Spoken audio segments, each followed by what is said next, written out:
Feel at home? No, this community was the first time that I ever actually tried to stop and establish roots into where I felt home as a part of this community. That's absolutely true. That's why I'm still here. I've been trying to figure out, I've been trying to get out of Eugene now for like 3 months, and I still am here. So I guess this is kind of home. And this is just a new beginning for our tribe, and like we've learned so much, and we carry so many different relationships and different friendships. There's so many amazing experiences that we've coalesced in just 3 months, 3.5 months.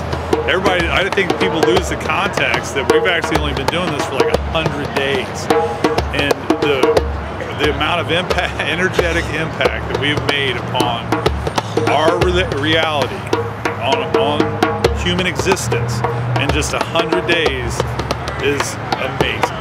And I cannot wait to see what happens the next 100. And anybody out there that does not know this, you got 364 days to get your shit together, because it's on. Today was the first day, so anybody that didn't feel that tone or that internal clock start kicking down, if you don't start getting rid of your shit, it's only going to get more, it's only going to get rougher. Love you all.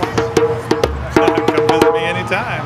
Glad to show you how awesome you are, for sure. So I hadn't got my interview moment. If you don't mind, I want to take it real quick.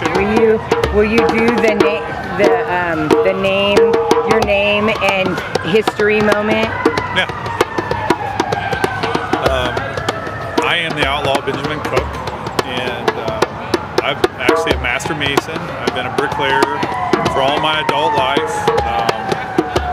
I have always been drawn to the building trades, and then through that, an understanding of how to build community, the social dynamics of community, of structure. And when the economy went to crap, I'm from the Midwest, Ohio. I had my own masonry company there for 10 years, and they built 400 houses one year, they built 4 the next, and then they didn't build any the last year that I was in my hometown.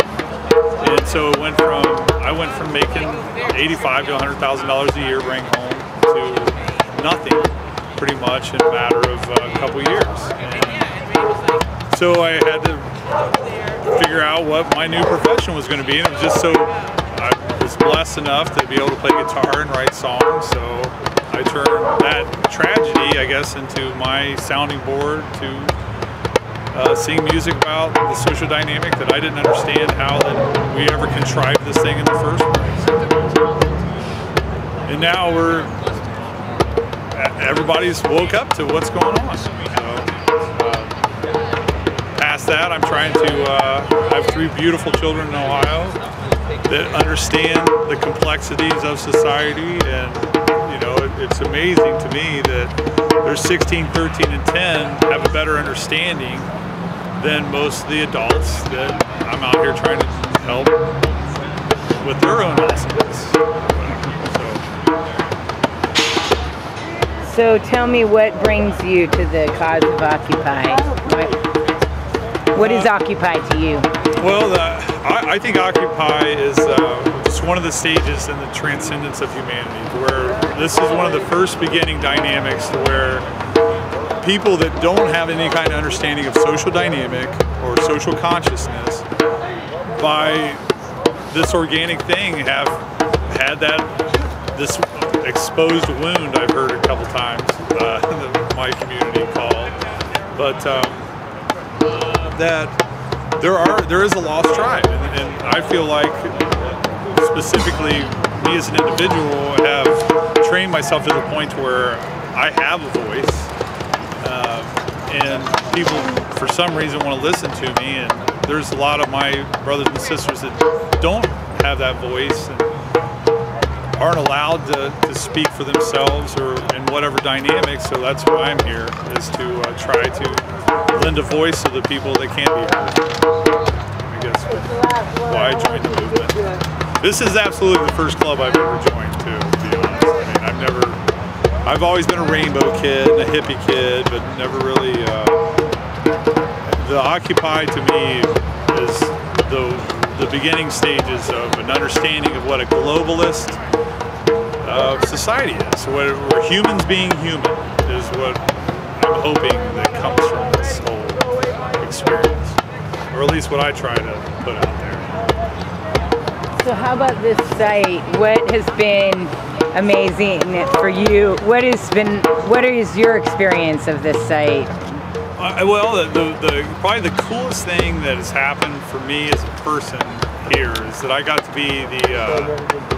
be the caretaker of the teepee for a while, and which was really neat because when we played Cowboys and Indians as a kid, I was always the Indian, so I finally got to live in a teepee. But when there was it's funny because that teepee was sort of the spiritual epicenter of this Occupy village. And so within any village construct, there's always a dichotomy. So there was a negative and a positive. So when I held down the teepee, I tried to create a positive space, a positive force within the dynamic of this village.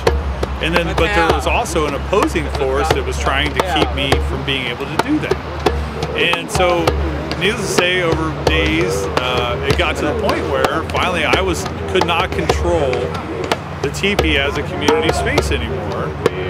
And so I called the gentleman that actually owned the teepee, Black Horse, and asked him what I should do. And he actually sent out to all of us, you and the Occupy family need to do what you think needs to happen to the teepee. So they took like 10 of my family went into the teepee with 2 cops and cleared the teepee and came to me that the community had decided to change the dynamic of the teepee to where it was no longer a community space. It was my home, to where I dictated how that space was to be used. And that was pretty awesome because it kind of wasn't really trying to make any kind of impact or just trying to be me and help people and be of service, and to come to realize how much impact I actually made. It was really cool. It really strengthened my ties to this family, I can tell you that. That was pretty cool. I think that's one of the things that really touched my heart about this is just having people care about you. It's really neat. It changes people's lives to have people care about them. You know, I think that's one of the things we did for each other here. Yeah. Oh yeah. Well, that's one of the things too. I mean, the biggest and most positive thing that's come out of this experience so far is to meet my fellow Lightbringers and to know that we are not alone. And but it'll never stop. I've been here. This is my 1000th carnation. I will never stop. Thank you, Ben. You're welcome.